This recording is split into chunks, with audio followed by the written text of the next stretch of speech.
Hi friends, ఈ రోజు నేను చూపించబోయే రెసిపీ స్వీట్ కార్న్ కొంచెం బియ్యం పిండి కలిపి వడ ఎలా వేయాలనో చేసి చూపిస్తానండి. స్వీట్ కార్న్ ఇలా ఒలుచుకున్న తర్వాత మిక్సీ జార్ తీసుకొని స్వీట్ కార్న్ ఇందులో మిక్సీ జార్లో వేసుకొని అలాగే కొన్ని క్యారెట్ ముక్కలను, కొన్ని పచ్చిమిర్చి ముక్కలు, పచ్చిమిర్చి అయినా కానీ పండు మిర్చి అయినా కానీ ముక్కలు వేసుకొని కరివేపాకు, కొంచెం కొత్తిమీర మనం ఎంతైనా వేసుకోవచ్చు అండి. దీనికి లిమిట్ లేదండి. దీన్ని కచ్చాపచ్చిగా మిక్సీ పట్టుకోవాలి.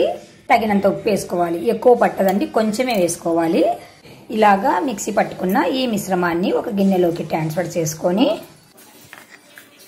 కొంచెం వాము ఇట్లా చేసుకొని వేసుకుంటే మంచి స్మెల్ వస్తుంది. కొంచెం జీలకర్ర, ఇది కూడా అంతే, క్రష్ చేసుకుంటే కొంచెం మంచి స్మెల్ వస్తుంది. ఒక 2 స్పూన్ల గోధుమ పిండి లేదా మైదా పిండి, మైదా ఎక్కువ వాడను కాబట్టి గోధుమ పిండి వేసాను. ఒక 2 స్పూన్లు కార్న్ఫ్లోర్, మీకు కొంచెం తక్కువ అనిపిస్తే ఇంకొంచెం ఎక్కువ కూడా వేసుకోవచ్చు. పిండిది ఏమి లిమిట్ లేదండి. ఫస్ట్ వీటన్నింటిని బాగా కలిసేటట్టు కలుపుకోవాలి.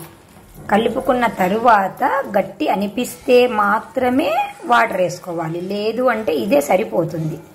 ఇప్పుడు ఇంకా కొంచెం పిండి కూడా వేసుకోవచ్చు. ఇది కొంచెం జోరు అనిపిస్తుంది కాబట్టి ఇంకొంచెం పిండిల రకాలు 2 రకాలు వేసుకోవచ్చు, లేదు అంటే గోధుమ పిండి మాత్రమే ఎక్కువ వేసుకోవచ్చు, లేదంటే కార్న్ఫ్లోర్ అయినా ఎక్కువ వేసుకోవచ్చు. ఓకేనా ఫ్రెండ్స్? కలుపుకోవడంలో జోరు కానివ్వకండి. జోరు అయితే మీకు ఇలా వడలు వేసుకోవటానికి బాగోదు, రావు. నాకైతే కొంచెం పడుతుంది, లేదా వెయ్యొచ్చు ఇలాగే. ఓకేనా? డీప్ ఫ్రైకి సరిపడా ఆయిల్ను పెట్టి పొయ్యలీచుకున్నాను, వేడవుతుంది. ఇప్పుడు ఈ పిండిని ఇలా చిన్న ఉండ తీసుకొని ఇలా నేను చేత్తోనే నొక్కుకుంటాను.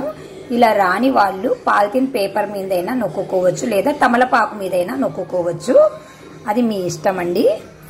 ఇలా చిన్నగా వదులుకోవాలి.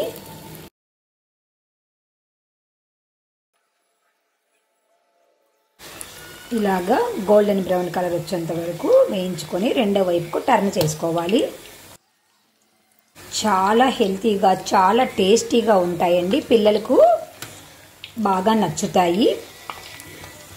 పిల్లలకైనా పెద్దలకైనా మనము హెల్తీ ఫుడ్ పెడితే ఫ్యూచర్లో ప్రాబ్లమ్స్ రావండి హెల్త్కు. కాబట్టి మీరు తప్పకుండా ఓపిక చేసుకొని ఎలాగైనా కానీ ఇంట్లోనే ప్రిపేర్ చేసి పెట్టండి. ఇలాంటి ఐటమ్స్ డిఫరెంట్గా ఉన్నాయంటే పిల్లలు పెద్దలు అందరూ ఇష్టపడతారండి.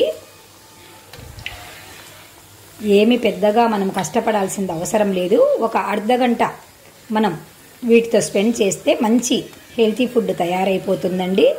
కాబట్టి తప్పకుండా మీరు తయారు చేసి మీ బంధువులకు, మిత్రులకు, మీ ఇంట్లో వారికి పెట్టి మీకు ఎలా వచ్చిందో మాకు కామెంట్ రూపంలో తెలియజేస్తూ ఉండండి ఫ్రెండ్స్.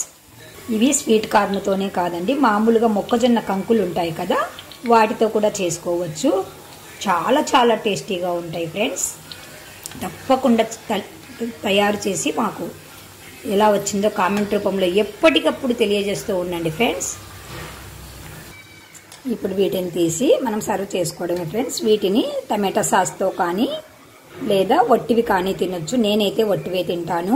పిల్లలకైతే టమాటా సాస్ ఇష్టపడతారు కాబట్టి టమాటా సాస్తో పెట్టండి. ఇలా టిష్యూ పేపర్ వేసుకొని ఒక ప్లేట్లో ఇలా తీసుకున్నారు అంటే ఎక్స్ట్రా ఉన్న ఆయిల్ కూడా ఈ టిష్యూ పేపర్కి పీల్చేస్తుంది. నాకు స్వీట్ కార్న్ అంటే చాలా ఇష్టం అండి. నాకు హెల్తీ ఫుడ్ అంటే చాలా ఇష్టము. కాబట్టి నేను ఇంట్లోనే కష్టపడైనా కానీ, నాకు కష్టమైనా కానీ ఇంట్లో వారికి అందరికీ నేను చేసి పెడతానండి. నాకు చాలా ఇష్టం వంట అంటే కూడా. ఇలాంటి డిఫరెంట్గా ఐటమ్స్ మనం చేసి పెడితే ఆహా ఏమి రుచి అనక మన పిల్లలు కానీ పెద్దలు కానీ అనక తప్పరండి. చాలా చాలా పైన క్రిస్పీగా, లోపల సాఫ్ట్గా చాలా బాగుంటాయండి. తప్పకుండా మీరు ట్రై చేసి మాకు చెప్తూ ఉండండి ఫ్రెండ్స్ కామెంట్ రూపంలో ఎలా వచ్చాయో. ఓకేనా ఫ్రెండ్స్? Bye bye friends.